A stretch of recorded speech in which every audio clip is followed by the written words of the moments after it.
নিজের লক্ষ্যে পৌঁছানোর পথ। সবাই এটাই করেন, কিন্তু সবাই নিজের লক্ষ্যে পৌঁছতে পারেন না।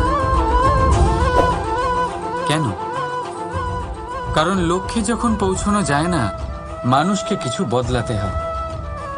কেউ নিজের নিশ্চয় লক্ষ্য বদলে ফেলেন, কেউ নিজের পথ। যারা নানান পথে চেষ্টা করতে থাকেন তারা সফল হয়েই যান, কিন্তু নিজের নিশ্চয় লক্ষ্য যারা বদলান, সাফল্যের স্বাদ তারা কখনোই পান না। তাই নিজের নিশ্চয় লক্ষ্য কখনো বদলাবেন না, কারণ নিশ্চয় লক্ষ্য হারালে পূর্ণিমার রাতেও চন্দ্রগ্রহণ দেখা যায়। নিজের নিশ্চয় লক্ষ্য বজায় রাখুন, আপনি সাফল্য অবশ্যই পাবেন। রাধা রাধা। সংসারে আপনি এমন অনেকজন পাবেন যারা আপনাকে বলবেন যে আপনার কি করা উচিত, কিন্তু তার থেকেও বেশি গুরুত্বপূর্ণ বিষয় হলো আপনার কি করা উচিত নয়। আজ আমি আপনাকে এমন 3টি বিষয় বলবো যা নিজের জীবনে আপনার করা উচিত নয়। প্রথম কথা, আনন্দে কখনো কথা দিতে নেই। আনন্দ আপনার যুক্তি হরণ করে, আর তারপর আনন্দে দেওয়া এই কথা পরবর্তীকালে গলার ফাঁস হয়ে যায়। দ্বিতীয় কথা, কখনো ক্রুদ্ধ হয়ে উত্তর দেবেন না। ক্রোধ আপনার বিবেককে লুপ্ত করে, ভবিষ্যৎ দৃষ্টিকে অন্ধ করে। কিছু মুহূর্তের জন্য জন্ম নেওয়া এই ক্রোধ আর ক্রোধজাত উত্তর ভবিষ্যতে সারা জীবন এক প্রশ্ন হয়ে দাঁড়ায়। আর তৃতীয়ত, কখনো দুঃখে সিদ্ধান্ত নেবেন না। দুঃখ আপনার ভাবনা চিন্তা করার ক্ষমতা সীমিত করে দেয়, আর দুঃখী মনে নেওয়া সিদ্ধান্ত সব সময় দুঃখই দেয়। সত্যি কথা বলতে কি, বচন, উত্তর আর সিদ্ধান্ত সব সময় জীবনে ভেবেচিন্তে নেওয়া আর দেওয়া উচিত। ভেবেচিন্তে যদি কাজ করেন, এই সংসারে কখনো কোনো সমস্যার সম্মুখীন হতে হবে না। রাধা রাধা। কখন যা পাওয়া অসম্ভব, ভেবে দেখুন। উত্তর হলো স্বয়ং নিজের ভুল, স্বয়ং নিজের দোষ, যা কেউ কখনো পায় না।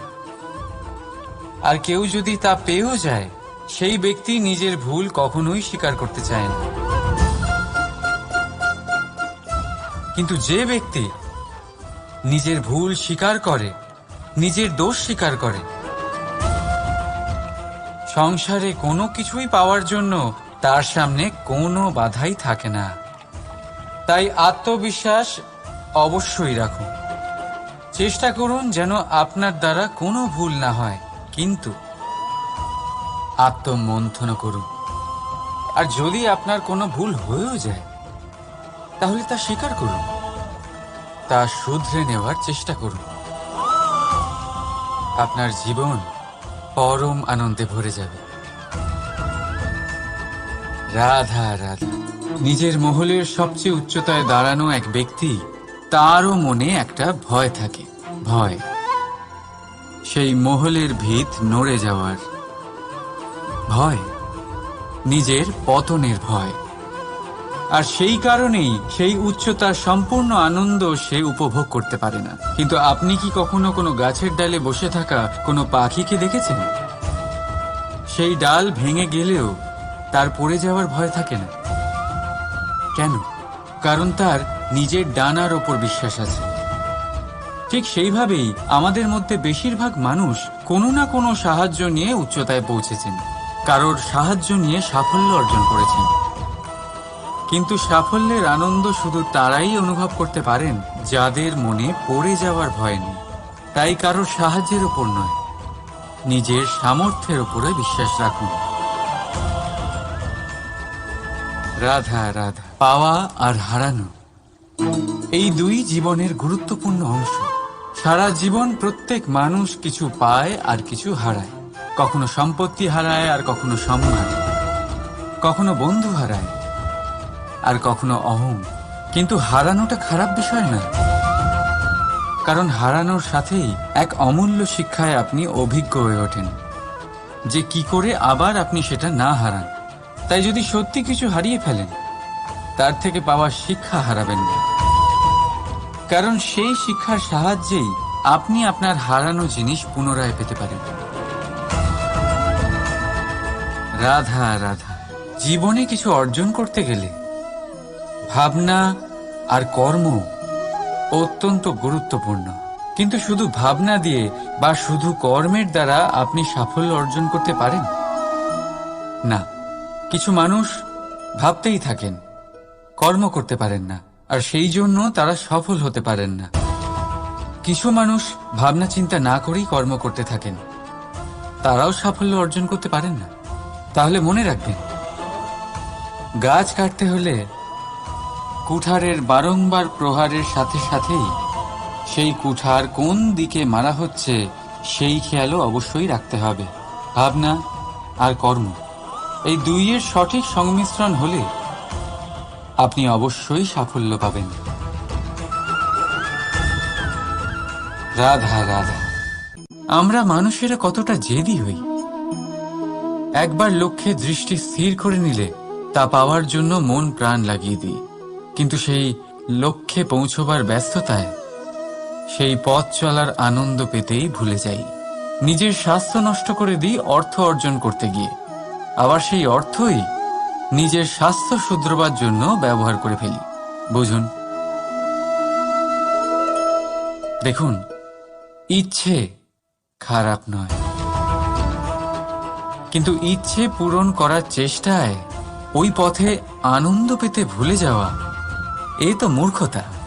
যা নেই তা পাওয়ার চেষ্টা আপনি অবশ্যই করুন, কিন্তু যা আছে তার সম্পূর্ণ আনন্দ থেকে বঞ্চিত থাকবেন না।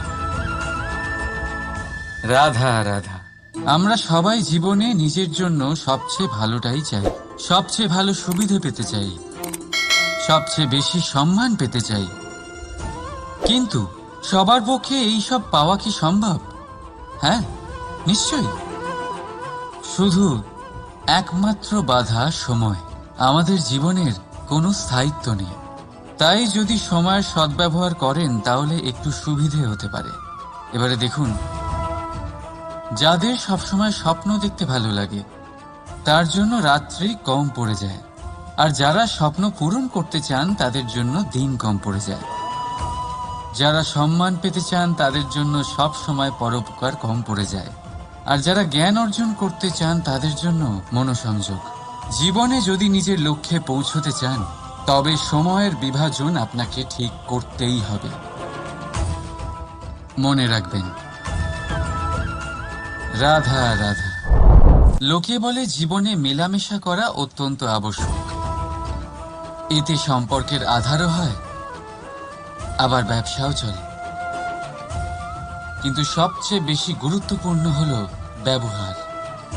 তাই এই বিষয়ে ভাবুন, আপনার জীবনে কে আপনার সাথে মেলামেশা করবে তা নিশ্চিত করে সময়।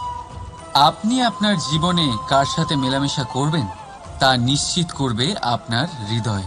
আপনি যাদের সাথে মিশছেন তাদের হৃদয়ে আপনি কতক্ষণ থাকবেন তা নিশ্চিত করবে আপনার ব্যবহার। নিজের ব্যবহার ভালো রাখুন, সব ভালোই হবে। রাধা রাধা। এই ফুল দেখতে পাচ্ছেন আপনি? এটা সেই ফুল যার জীবন এই ডালে শুরু হয়েছিল। দর্শকদের চোখে প্রশংসা দেখল সে, মধুর লোভে মৌমাছিরা এলো, আর তারপর ডাল থেকে ভেঙে নিচে পড়ে গেল সে। কেন? নিয়তি এরকম কেন করল ভাবুন। কারণ এই ডালেই ফুল হয়ে থাকাটা এই ফুলের জীবনের লক্ষ্য কখনোই ছিল না।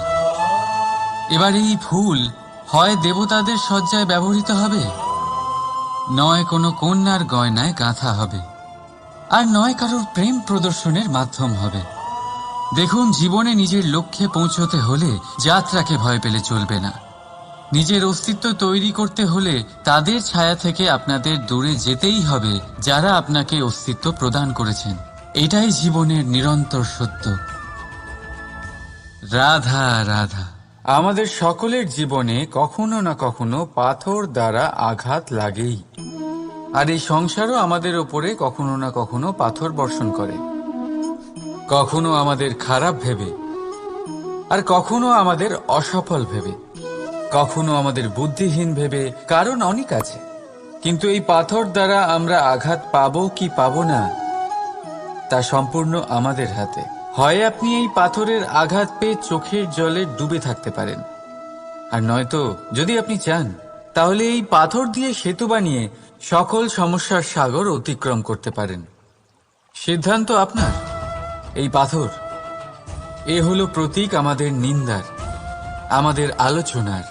যে এই আলোচনা নাকারাত্মকভাবে দেখবে সে শুধুমাত্র কষ্টই পাবে, আর যে এই আলোচনাকে নিজের বিকাশের আধার বানাবে সেই সাফল্যের চূড়ায় পৌঁছবে। তাই মনে রাখবেন, আলোচনা আপনার শত্রু নয়, আপনার সবচেয়ে বড় মিত্র। রাধা রাধা। মিষ্টি জল সবার পছন্দ, কিন্তু নোনতা জল কেউ পছন্দ করে না। এইবার ভাবার বিষয় হলো মুক্ত, যা সমুদ্রের গহ্বরেই তৈরি হয়। নোনতা জলের মধ্যে থেকেই প্রতি মুহূর্তে অন্য প্রাণীদের থেকে বেঁচে নিজের অস্তিত্বকে বাজি রেখে ঝিনুক মুক্ত প্রদান করে থাকে। কখনো ভেবেছেন কেন? কারণ সংকটের সম্মুখীন না হয়ে, চরম পরিস্থিতির সাথে না জড়িয়ে আপনার কখনোই সুখপ্রাপ্তি হবে না। তাই নির্ভীক হয়ে সংকটের সম্মুখীন হন, আর আমার সাথে ভালোবেসে বলুন, রাধা রাধা। আমরা সকলেই সময়ের গুরুত্ব বুঝি। সময় আমাদের তৈরি করে, আর সময়ই আমাদের নষ্ট করে দেয়। কখনো ভালো সময় আসে, আর কখনো ভীষণ খারাপ সময় আসে। তবে আশ্চর্যের বিষয় এটাই যে সব জেনেও আমরা সময় নষ্ট করি। মনে রাখবেন, সময় শুধু বয়ে যায়, কখনো ফিরে আসে না। তাই ভালো সময় আসার অপেক্ষায় সময় নষ্ট করবেন না। যাই করবেন আজ, এক্ষুনি, এই মুহূর্তে শুরু করুন। তা সেটা কাউকে আনন্দ দেওয়াই হোক, বা নিজেকে বদলানোর চেষ্টা করা হোক, যাই হোক না কেন, বিলম্ব করবেন না। কারণ সময় শুধুমাত্র তাকেই সঙ্গ দেয় যে সর্বদা সময়কে সম্মান করে। রাধা রাধা। কথায় আছে, সবকিছু সীমা থাকে। মুশকিলের, কষ্টের, সংকটের, অন্ধকারের। যার কোনো সীমা নেই তা হলো কেবলমাত্র কঠোর পরিশ্রমের। আপনি নিশ্চয়ই দেখেছেন, রাত্রি যতই অন্ধকারময় হোক, তারারা পরিশ্রম করে তার সাথে লড়তে থাকে, আর অবশেষে সকাল হয়েই যায়। ঝড়ে পাখিদের বাসা ছিন্ন বিচ্ছিন্ন হয়ে যায়, কিন্তু পাখিরা নিজের পরিশ্রম দ্বারা তা আবার বানিয়ে নেয়। কারণ যা সীমিত তাকে অসীমের কাছে হারতে হয়, আর পরিশ্রম অসীম। রাধা রাধা। প্রবাহিত নদী কত সুন্দর হয়, বলিষ্ঠ হয়। যেদিক দিয়ে বয়ে যায় সেখানে এক নতুন জীবন প্রদান করে, ধরণীকে উর্বর করে, আকাল দূরে রাখে। আর হয়তো এই জন্যই নদীকে মায়ের মতো পুজো করা হয়। কিন্তু আপনি কি কখনো ভেবে দেখেছেন যে নদীর জন্ম কি করে হয়? এ কি শুরু থেকেই এমন বিশাল আর খরস্রোতা হয়? না, বৃষ্টির ছোট ছোট ফোঁটা একসাথে সম্মিলিত হয়ে এক সূক্ষ্ম ধারা তৈরি করে, আর সেই ধারাগুলি পর্বতের বরফ কেটে তাদেরকে গলিয়ে জলপ্রপাত হয়ে ঝরে পড়ে পাথরের সাথে ধাক্কা খেয়ে তারপরেই সে নদী হয়ে ওঠে। ঠিক সেইভাবেই এত সহজে কেউ মহান হয়ে ওঠে না। ছোট ছোট চেষ্টা মিলে এক বিশাল ব্যক্তিত্ব তৈরি করে। তাই জীবনে সর্বদাই চেষ্টা করতে থাকুন। অস্তিত্ব নিজে থেকেই প্রকাশ পাবে। রাধা রাধা। কখনো কখনো আমরা নিজের মা বাবার ওপর কতটা রেগে যাই, মনে করি ওনাদের মন আমাদের দিকেই নেই। আমরা ভাবি ওনাদের কাছে আমাদের কোনো অস্তিত্বই নেই, আর তাই আমরা রেগে যাই। কিন্তু আপনি কি কখনো এমন অনুভব করেছেন যে আমাদের চোখ দিয়ে আমরা আমাদের নাক কখনো দেখতেই পাই না, কারণ তা চোখের ভীষণই কাছে থাকে, দুই চোখের মাঝখানে। কিন্তু যখন কেউ মুখে আঘাত করে, হাত সর্বপ্রথম নাককেই সুরক্ষিত করার চেষ্টা করে। মাতা পিতাও অনেকটা এরকমই হয়। আপনার ভালোর জন্য, আপনার সুরক্ষার জন্য তারা সবসময় তৈরি। তাই তাদের প্রেমকে কখনো সন্দেহ করবেন না। আবশ্যক নয় তাদের প্রেম আপনি সবসময় স্পষ্টভাবে দেখতে পাবেন, কারণ এই এক এমন প্রেম যা সর্বদাই আপনার সাথে ঢাল হয়ে আপনার রক্ষা করতে থাকবে। রাধা রাধা। বাবুল গাছ কত বিশাল আকার হয়, পিপুল গাছও বিশাল আকার হয়। কিন্তু আপনি কি কখনো ভেবে দেখেছেন যে কেন বাবুল গাছ কেটে তা ব্যবহার করা হয়, আর কেনই বা পিপুল গাছকে পুজো করা হয়? এই জন্যই, কারণ পিপুল গাছ তার নিচে বসে থাকা পথিককে ছায়া প্রদান করে, নিজের ডালে অসংখ্য পাখিদের আশ্রয় দিয়ে থাকে, কাউকে কাঁটা ফুটিয়ে দূরে সরায় না, বরং তাকে শীতল ছায়া দিয়ে তার ক্লান্তি দূর করে। এই সংসারে যদি আপনি সম্মান পেতে চান, তবে পিপুল গাছের মতোই হতে হবে। কিছু দিতে শিখুন, আনন্দ, সুখ, শীতলতা দান করতে শিখুন। আর কাঁটার মতন কাউকে কখনো কষ্ট দেবেন না। সম্মান স্বয়ং হেঁটে আপনার কাছে আসবে। আর মন প্রসন্ন হয়ে বলবে রাধা রাধা। আমরা সকলেই মনে করি যে আমাদের জীবনে কখনো কখনো কোনো না কোনো স্থানে প্রেম হয়েই থাকে। সেটা মাতা পিতার আর সন্তানের প্রেম হোক, জ্ঞানীর জ্ঞানের সাথে হোক, কোনো শিল্পীর নিজের শিল্পের সাথে হোক, ইত্যাদি ইত্যাদি। কিন্তু বাস্তবে এটা কি সত্যি প্রেম? মোহও তো হতে পারে। এবার আপনারা জিজ্ঞেস করবেন, প্রেম আর মোহর মধ্যে পার্থক্য কি?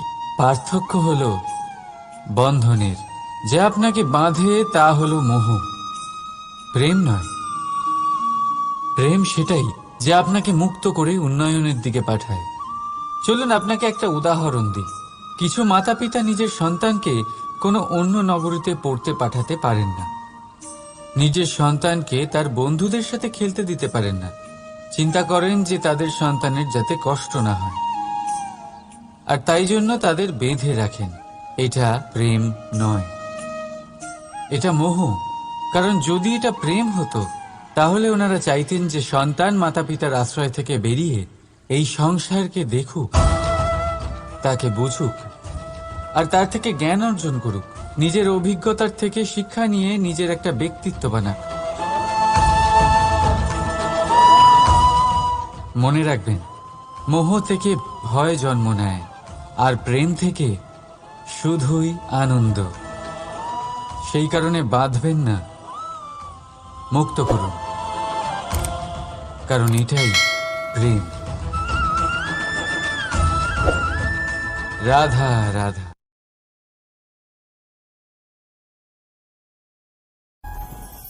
কখনো কোনো বৃক্ষকে দেখেছেন? এই ধরিত্রী থেকে ততটুকুই জল নেয় যতটুকু তার প্রয়োজন। কোনো প্রাণীকে দেখুন, এই প্রকৃতি থেকে ততটুকুই খাবার গ্রহণ করবে যতটুকু তার খিদে রয়েছে। খিদে মিটে গেলে আর খাবে না। এবার মনুষ্যকে দেখুন, সে নিজের জীবনে যা কিছু পেয়েছে বস্তু, ধন, খাবার, শক্তি প্রয়োজনের থেকে অনেক বেশি লাভ করার চেষ্টা করে থাকে। প্রয়োজনের থেকে বেশি যদি পেয়েও যায় তাহলেও তার কম মনে হয়। এবার এরকম ঠিক কেন হয়? এর পিছনের কারণ কি? কারণ হলো লোভ। লোভের আগুন কিছু এমন হয়, যদি মানুষের মনে একবার প্রজ্বলিত হয় তাহলে শুধু বাড়তেই থাকে। ততক্ষণ বাড়বে যতক্ষণ না আপনি নিজে তাকে বাধা দিচ্ছেন। তবে এই লোভের আগুন নিয়ন্ত্রণ করা সম্ভব। পরিমিতিবোধ, পরিমিতিবোধের চিন্তা। আপনাকে শুধু নিজেকে একটা সরল প্রশ্ন করতে হবে। যখনই মনের মধ্যে কোনো বস্তুর প্রতি, শক্তির প্রতি, ধনের প্রতি, ভোজনের প্রতি লোভ বেড়ে যায়, নিজেকে প্রশ্ন করুন, এটা কি আমার কাছে ততটাই প্রয়োজনীয় যতটা একটা বৃক্ষের কাছে জল, যতটা একটা প্রাণীর কাছে ভোজন? এটা কি ততটাই প্রয়োজনীয়? যদি উত্তর না হয় তাহলে নিজেকে সেখানেই বাধা দিন, সেই ভাবনা সেখানেই ত্যাগ করুন, কারণ সেটাই হলো লোভ। ঠিক এইভাবেই প্রয়োজনীয়তার চিন্তা করে আস্তে আস্তে এই মন নির্লোভ হয়ে উঠবে, আর এই মন প্রসন্ন হয়ে বলবে, রাধা রাধা। সংসারে সকলে উঁচুতে উঠতে চায়, কেউ নত হতে চায় না। সবাই এটা মনে করে যে নত হওয়ার অর্থ হলো তাদের আত্মসম্মান এবং অহংবোধের বিরুদ্ধাচরণ করা। তাদের মনে হয় যে যদি আমরা নত হই, সংসার আমাদের দুর্বল মনে করবে, তাদের শৌর্য এবং তাদের ব্যক্তিত্বের অপমান হবে। কিন্তু এটা কি সত্যি? প্রত্যেকবার নত হওয়ার অর্থ কি সম্মানহানি হওয়া? কখনোই নয়। আপনি নিজের জীবনকেই দেখে নিন। আপনার কোনো অমূল্য জিনিস যদি নিচে পড়ে যায় তাহলে তাকে কিভাবে তোলেন? সেই বস্তুকে তোলার জন্য আপনাকে নত হতেই হবে। আপনি বড়দের আশীর্বাদ কিভাবে লাভ করেন? আপনি নত হয়ে তবেই তাদের আশীর্বাদ লাভ করতে পারেন, তাই না? ভেবে দেখুন, আপনি একটা পথে হাঁটছেন, আপনি দেখতে চাইছেন যে আপনি সঠিক পথে হাঁটছেন কিনা, পায়ের নিচে কাঁটা পড়ে আছে কিনা। কিভাবে দেখবেন? আপনাকে সেই মাথা নত করেই দেখতে হবে। এর অর্থ কি? অর্থ খুব সহজ। প্রত্যেকবার নত হওয়া অনুচিত নয়, সেটা কোনোভাবেই সম্মানহানি নয়। পরিস্থিতি অনুসারে এবং যেখানে প্রয়োজন আপনি নত হতে শিখে গেলে আপনি অনেক কিছুই লাভ করতে পারবেন। জ্ঞান, মান, গুণ, বিশ্বাস। সেই জন্য প্রয়োজন এবং পরিস্থিতি অনুসারে নত হতে শিখুন, এতে অনুচিত কিছুই নেই। আত্মসম্মান থাকা অত্যন্ত প্রয়োজনীয়, কিন্তু তা যেন কখনো অহংকারে পরিণত না হয়। এই বিষয়ে অবশ্যই নজর রাখবেন এবং আমার সাথে ভালোবেসে বলবেন, রাধা রাধা। মানুষের জীবন দেখলে এতে সংকটও আসবে, বিপদও আসবে, অনেক সমস্যাও আসবে। চিরকাল বলা হয় কর্ম করো, কর্ম করতে থাকো। কিন্তু শুধুমাত্র কর্ম করাটাই পর্যাপ্ত নয়। কর্ম কিভাবে করা হচ্ছে, কোন দিশায় করা হচ্ছে সেটা বুঝতে পারাটাও অত্যন্ত আবশ্যক। ভাগ্যের ভরসায় থাকবেন না। ভাগ্যের দ্বার যদি বন্ধ থাকে তাহলে নিজের কর্ম দ্বারা আপনি সেই দ্বার খুলে দিতে পারেন। এবার আপনার পথে যদি কোনো বড় পাহাড় চলে আসে তাহলে আপনি কি করবেন? ভাগ্যের ভরসায় বসে থেকে হাহাকার করলে তো হবে না। ভাববেন যে আমার ভাগ্যে এটা লেখা আছে তাই এই সমস্যা নিজে থেকেই পথ থেকে সরে যাবে। না, আপনাকে কর্ম করতে হবে। নিজের কর্মের দ্বারা এমন কোলাহলের সৃষ্টি করুন যাতে ভাগ্য নিজেই আপনার জন্য সেই দ্বার খুলে দেয়। কর্মের কোলাহল কিছুটা এমন হওয়া উচিত যে সেই বাধা যেন আপনার কোলাহল শুনে নিজে থেকেই আপনার পথ থেকে সরে যায়। কর্ম করুন, কিন্তু এটা ভেবে কর্ম করুন যে কিভাবে আপনি কর্ম করছেন, কোন দিশাতে আপনি কর্ম করছেন। দিশাহীনভাবে আপনি যতই কর্ম করুন না কেন কোনো লাভ হবে না, কখনো সৌভাগ্য লাভ করতে পারবেন না। কর্ম করুন, বুঝে শুনে করুন, আর আমার সাথে ভালোবেসে বলুন, রাধা রাধা। আমরা সবাই জীবন সুখ আর শান্তিপূর্বক অতিবাহিত করতে চাই। আমরা সবাই এটাই চাই যে আমরা সবাই স্বাধীন থাকব, আর এই স্বাধীনভাবেই আমরা জীবনে অগ্রসর হব। আর যখন কোনো ব্যক্তি আমাদের এইসব কিছু করতে বাধা দেন, তখন আমরা তার উপর রুষ্ট হই। কিন্তু সত্যিটা ঠিক এর বিপরীত। কখনো কখনো এই ব্যক্তি অজান্তেই আমাদের এটা ভাবতে বাধ্য করে দেয় যে আমরা যেটা করছি সেটা কোথাও অনুচিত নয় তো। জীবনে অগ্রসর হতে হতে, সুখ খুঁজতে খুঁজতে, স্বাধীনতা খুঁজতে খুঁজতে আমরা অনুচিত কিছু করছি না তো। এটা বোঝা অত্যন্ত প্রয়োজনীয়। আর এটাই আমরা বুঝবো একটা উদাহরণ দ্বারা। কখনো কোনো উপবনে যাবেন আর গিয়ে ওখানকার মালিকে দেখবেন কি করে। কিছু সময় অন্তর ও ঘাস আর আগাছা কেটে পরিষ্কার করে। আর এরকমটা কেন করে? সে নিজেই তা রোপণ করে, নিজেই পরিশ্রম করে, আর তারপর নিজের পরিশ্রমকে কেটে ফেলার কি অর্থ হতে পারে? এরকমটা সে কেন করে? এরকম সে করে যাতে ঘাস এবং চারা সবাইকে নিয়ন্ত্রণে রাখতে পারে, আর সেই উপবনকে সে সুন্দর এবং মনোগ্রাহী করে রাখতে পারে। এটাই হলো ওর উদ্দেশ্য। এবার ভাবুন যে সেই ব্যক্তি আপনার জীবনে সেই কাজটাই করছে। আপনার জীবনে সে মালি হয়ে আসে, আর কোনো শুল্ক ছাড়াই আপনাকে সে আরো উত্তম ব্যক্তি করে তুলছে। তাই মনে মনে ওনার প্রতি কৃতজ্ঞ থাকুন, আর আমার সাথে ভালোবেসে বলুন, রাধা রাধা। আমাদের জীবন হলো একটি যাত্রাপথ, একটি প্রতিযোগিতা। আর এই প্রতিযোগিতায় এগিয়ে থাকার জন্য, জয়লাভ করার জন্য আমরা সবাই কোনো না কোনো সাহায্য খুঁজি। কেউ ঈশ্বরের শরণে যান, কেউ গুরুর কাছে যান, কেউ মাতা পিতার কাছে যান, আবার কেউ যোগ্য বন্ধু নির্বাচন করে নেন। আর হ্যাঁ, এনারা সবাই আপনাকে জীবনে অগ্রসর হওয়ার পথে সাহায্য করতে পারেন। কিন্তু এমন একজন ব্যক্তি আছেন এই সংসারে, যিনি এই সংসারে আপনাকে সবার আগে নিয়ে যেতে পারেন। আর সেই ব্যক্তি হলেন স্বয়ং আপনি, আর কেউ নয়। অর্থাৎ আপনি যদি চেষ্টা করেন, পরিশ্রম করেন, তাহলে আপনার বন্ধু, আপনার বান্ধব, আপনার পরিবার, আপনার গুরু আপনাকে সাহায্য করতে পারে, আপনাকে আরো অনেক বেশি প্রদান করতে পারে। কিন্তু যদি আপনার চেতনাই না থাকে, তাহলে কেউ আপনাকে এগিয়ে নিয়ে যেতে পারবে না।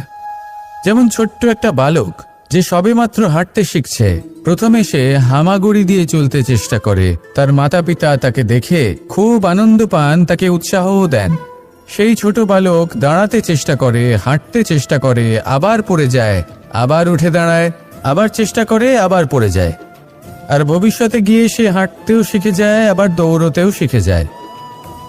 এই সংসারে আপনি যে কর্মই করতে চান না কেন, যে স্বপ্নই আপনি পূর্ণ করতে চান না কেন, সেটা আরম্ভ হবে আপনাকে দিয়ে, আপনার কর্ম দ্বারা। তাই কর্ম করতে শুরু করুন। বাইরে থেকে সাহায্য পেতেই পারেন, তার সদ্ব্যবহার করুন, আর আমার সাথে ভালোবেসে বলুন, রাধা রাধা। ক্রোধ এ হলো এই সংসারের সব থেকে ঘাতক আবেগ। এই আবেগ আগুনের সমান। যদি কোনো ব্যক্তির মনে জাগ্রত হয়, তাহলে সামনের ব্যক্তিকে ভস্ম করার আগে সেই আগুন সেই ক্রুদ্ধ ব্যক্তিকেই ভস্ম করে দেয়। সেই জন্য এই ক্রোধকে নিজের থেকে দূরে রাখা অত্যন্ত আবশ্যক।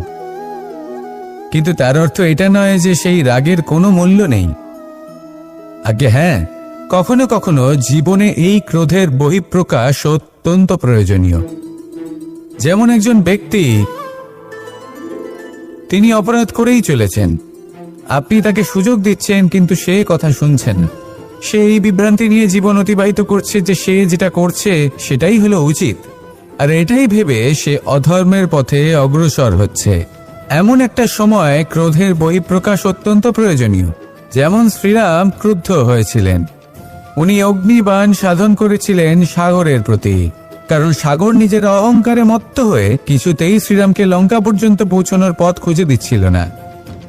যখন শ্রীরাম ক্রুদ্ধ হলেন, তখন সাগর ওনাকে পথ দেখালো। ক্রোধ প্রকাশ করুন, কিন্তু উচিত সময়, উচিত পরিস্থিতিতে, উচিত মাত্রাতে। আর কখনোই এই ক্রোধের আবেগ যেন আপনাকে নিয়ন্ত্রণ না করতে পারে। আসুন আমার সাথে ভালোবেসে বলুন, রাধা রাধা। প্রত্যেক মানুষ জীবনযাপন করেন, কিন্তু প্রত্যেক মানুষ বেঁচে থাকার রসদ জোগাড় করতে পারেন না। তাহলে কি করা যায়? জীবনের রসদ কিভাবে জোগাড় করা যায়? কিভাবে আমাদের চেষ্টা করে যাওয়া উচিত? আমাদের কি করা উচিত? কিছু কাজ আছে যেগুলো আপনাদের করতে হবে। সর্বপ্রথম, জীবনে যখনই কোনো সমস্যা আসবে তখন নিরপেক্ষভাবে তার সম্মুখীন হন। তা সে যে সমস্যাই হোক, সেটা সমাধান করার জন্য আপনাকে শুভ পথ নির্বাচন করতেই হবে। তারপরে যদি আপনার হাতে কখনো ক্ষমতা আসে, সেই মুহূর্তে আরো বেশি বিনম্র থাকতে হবে। আপনি ধন অর্জন করলে তখন অহংকার জাগ্রত হতে দিলে চলবে না। আপনি যদি শক্তিশালী হয়ে ওঠেন, তাও অহংকার জাগ্রত হলে চলবে না। জীবনে যখনই ক্রোধ হবে তখন নিজেকে নিয়ন্ত্রণ করুন, আর ভেবে দেখুন যে যদি এই মুহূর্তে আপনি ক্রোধ দেখান তাহলে তার পরিণাম কি হবে। এর ফলে কি কিছু শুভ ঘটনা ঘটবে নাকি অশুভ কিছু ঘটবে? শুধু এই কটা কাজ নিজেদের জীবনে আত্মসাৎ করুন, জীবন যাপন অত্যন্ত সহজ হয়ে যাবে। আসুন আমার সাথে ভালোবেসে বলুন, রাধা রাধা। এই সংসারে যদি আপনি শুভ কিছু অর্জন করতে চান তাহলে দুটি পথ আছে। প্রথম হলো ধর্ম আর দ্বিতীয় হলো কর্ম। কিছু ব্যক্তি এমন কথাও বলেন যে আমরা তো ধর্মের পথেই অগ্রসর ছিলাম, আমরা তো লক্ষ্যপ্রাপ্ত করতে পারলাম না, বরং আমাদের নিন্দা হলো। এবার এরকমটা ঠিক কেন হয়? এরকম এই কারণে হয় কারণ দেখতে গেলে ধর্ম সবসময় আমাদের এমন পথ দেখায় যেটা আমাদের একটা শুভ লক্ষ্য প্রাপ্তিতে সাহায্য করে, কিন্তু সেই লক্ষ্যে আমাদের পৌঁছতে হবে নিজেদের কর্ম দ্বারা। যদি আপনি ধর্মের পথে অগ্রসর হয়ে থাকেন তাহলে আপনাকে কর্মও করতে হবে। যদি ধর্মের পথে চলেন কিন্তু কর্ম না করেন তাহলে লক্ষ্যপ্রাপ্তি হবে না। ঠিক সেইভাবেই যদি আপনি কর্ম করতে থাকেন কিন্তু ধর্মের পথে না চলেন, তাও লক্ষ্যপ্রাপ্তি হবে না। মনে রাখবেন যে ধর্ম এবং কর্ম হলো একটি মুদ্রার দুই পিঠের সমান। এদের নিজের জীবনে আত্মসাৎ করুন এবং অগ্রসর হন। এই সংসারের প্রত্যেক লক্ষ্য আপনার হবে। আসুন আমার সাথে ভালোবেসে বলুন, রাধা রাধা।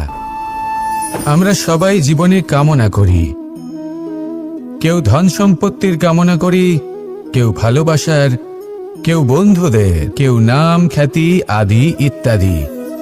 এগুলো লাভ করার জন্য আমরা চেষ্টা করতে থাকি, পরিশ্রম করতে থাকি, কিছু সময় পরে অর্জনও করে ফেলি। কিন্তু সবকিছু অর্জন করার কিছু সময় পরে এরা রুষ্ট হয়ে যান, আমাদের থেকে দূরে চলে যান বা আমাদের থেকে কেড়ে নেওয়া হয়। এমনটা কেন হয়? এমনটা এই কারণে হয় কারণ মানুষের একটা দুর্বলতা আছে। কোনো কিছুই অর্জন করার পরে আস্তে আস্তে সে তার মূল্য, তার গুরুত্ব ভুলে যায়, তার জন্য চেষ্টা করা ছেড়ে দেয়। আর এটাই হলো সব থেকে বড় সমস্যা।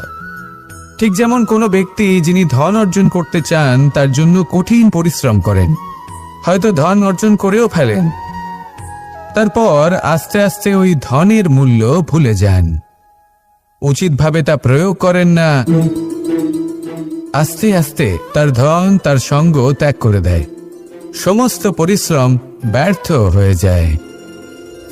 সেই জন্য মনে রাখবেন, এই সংসারে কিছু অর্জন করা অত্যন্ত কঠিন ব্যাপার, কিন্তু তার থেকেও বেশি কঠিন হলো সেটা নিজের সাথে ধরে রাখা। তাই জীবনে যখনই আপনি কিছু অর্জন করবেন তার গুরুত্বটা বুঝুন, আর তারপরে সময়ে সময়ে তার মূল্য নিজেকে স্মরণ করাতে থাকুন। কৃতজ্ঞ থাকুন যে আপনার পরিশ্রম আপনাকে এই ফল দান করেছে, আর চিরকাল পরিশ্রম করুন, তবেই আপনি যেটা লাভ করেছেন সেটা আপনার কাছে থেকে যাবে। আসুন আর আমার সাথে ভালোবেসে বলুন, রাধা রাধা। এই সংসারে আপনার সবথেকে বড় বন্ধু কে? কেউ বলবেন ছোটবেলার বন্ধুরা, কেউ বলবেন মাতা পিতা, কেউ বলবেন ঈশ্বর। এবারে বলুন, যে এই সংসারে আপনার সব থেকে বড় শত্রু কে? কেউ বলবে আপনার বিরোধী, সেই ব্যক্তি যে আপনাকে হিংসে করে, বা আপনার নিজের অহংকার, আপনার কুকর্ম। আমি বলবো যে এই সংসারে আপনার সব থেকে বড় বন্ধু হলো আপনার নিজের মন। এই চঞ্চল মনকে যদি আপনি নিয়ন্ত্রণ করতে শিখতে পারেন, তাহলে এর থেকে বড় বন্ধু এই সংসারে আপনি কোথাও পাবেন না। সেখানেই যদি এই মন আপনাকে বশ করে ফেলে, তাহলে সংসারে এর থেকে বড় শত্রু আপনি কোথাও পাবেন না। সেই জন্য এই সংসারকে নিয়ন্ত্রণ করার চেষ্টা ত্যাগ করুন। প্রথমে এই মনকে নিয়ন্ত্রণ করতে শিখে যান, তাহলে এই জীবন নিজে থেকেই সাফল্যের পথে অগ্রসর হবে। আর তখন এই মন প্রসন্ন হয়ে বলবে, রাধা রাধা। গঙ্গা ভারতের সব থেকে শক্তিশালী নদী, এমন একটি নদী যে নিজেই হলো একটি ইতিহাস। কিন্তু কখনো ভেবেছেন যে এই গঙ্গা নদীর প্রবাহ যখন গঙ্গোত্রী থেকে শুরু হয়, তখন তার উৎপত্তি কিভাবে হয়? হিমবাহ যখন গলে যায়, তখন একটি ফোঁটার জন্ম হয়। সেই ফোঁটাগুলোর সাথে আরো কিছু ফোঁটা যুক্ত হয়, তারপরে একটি ছোট ধারা উৎপন্ন হয়, সেটা বইতে থাকে। এর পরবর্তীতে আরো অনেক ধারা আরো অনেক ফোঁটার সাথে যুক্ত হয়ে যায়, আর অবশেষে একটা মহান বিশাল ধারা জন্ম নেয়, যাকে আমরা মহানদী গঙ্গা বলি। সেই জন্য এই কথা বলা হয়েছে যে একটি পাথর দিয়ে প্রাচীর বানানো যায় না। মহানদী গঙ্গা আসলে কি, যদি ভালোভাবে ভেবে দেখেন, তবে এ হলো অগুন্তি জলের ফোঁটার মিশ্রণ, যেটা আরম্ভ হয় একটি ফোঁটা দ্বারা। একটি ফোঁটা যা এদের সকলকে নিজের অন্তরে সমাহিত করে নেয় এবং এমন একটি যাত্রা শুরু করে যা পরবর্তীতে মহানদী গঙ্গার রূপ ধারণ করে। এর থেকে আমরা কি শিক্ষা পাই? এটাই যে জীবনে শুধুমাত্র পরিশ্রম এবং সমস্যার সম্মুখীন হওয়াটাই পর্যাপ্ত নয়, সেটা তো সকলকেই করতে হয়। প্রয়োজন হলো সারল্য। সারল্য দ্বারা সবাইকে নিজের অন্তরে সমাহিত করে নিতে হবে, তাদের সাথে চলতে হবে, অনেককে এক করে তুলতে হবে। এই প্রবৃত্তি যদি আপনি নিজের অন্তরে জাগ্রত করেন, তাহলে আপনিও গঙ্গার মতো মহান হয়ে উঠবেন। আসুন আমার সাথে ভালোবেসে বলুন, রাধা রাধা। এই সংসারের দুটি সব থেকে শক্তিশালী শব্দ হল নীরবতা এবং প্রসন্নতা। এই দুটি সব থেকে বেশি কঠিনও। এবার আপনি বলবেন, এতে কঠিনের কি আছে? না, ক্ষেত্র বিশেষে নিজে নীরব থাকা হলো অত্যন্ত কঠিন। আর তার থেকেও বেশি কঠিন হলো বিকট পরিস্থিতিতে নিজেকে প্রসন্ন রাখা। কিন্তু যদি আপনি এটা শিখে যান, তাহলে এই নীরবতাই আপনাকে জীবনে অনেক বড় বড় সমস্যার হাত থেকে বাঁচাবে। এই প্রসন্নতা আপনাকে বিকটতর পরিস্থিতি থেকে বেরিয়ে আসতে শক্তি যোগাবে। তাই এই গুণ আত্মসাৎ করুন আর আমার সাথে ভালোবেসে বলুন, রাধা রাধা। মানুষ নিজের জীবনে সবকিছু লাভ করতে পারেন, সম্পত্তি, সাফল্য, সুখ, স্বাচ্ছন্দ্য, কিন্তু তারপরেও তার মনে একটি ভয় থেকে যায় যে কখনো যেন এমন কিছু না হয় যেটা ওকে এসে ভেঙে দেবে, তার অন্তর্মনকে ভেঙে দেবে, তার আত্মাকে ভেঙে দেবে। কিন্তু সত্যি কথা বলতে, কিছু ভাঙলেও তাতে ভয় পাওয়ার কোনো প্রয়োজন নেই। ভাঙার পরেই কিন্তু নতুন নির্মাণ হয়। এটাই তো প্রকৃতি আমাদের শেখায়। এই দেখুন না, যখন এই মেঘ বিভাজিত হয়, ভেঙে পড়ে, তবেই তো বর্ষা আসে, আর বর্ষার পরেই এই মাটির সিঞ্চন হয়। একটি বীজ সেটা ভাঙার পরে তবেই সেখান থেকে সে অঙ্কুরিত হয়। তাই ভেঙে পড়ার কথা শুনে ভেঙে পড়বেন না। তারপর যেসব নির্মাণ হতে চলেছে তার উপর মনোনিবেশ করুন। আর হ্যাঁ, যদি সংসারে এমন কিছু থাকে যা ভাঙবেন না, তাহলে সেটা হলো বিশ্বাস। জীবনে কখনো কারোর বিশ্বাস ভঙ্গ করবেন না। যখন ব্যক্তির বিশ্বাস ভঙ্গ হয়, তখন তার আত্মা আহত হয়। আসুন আমার সাথে ভালোবেসে বলুন, রাধা রাধা।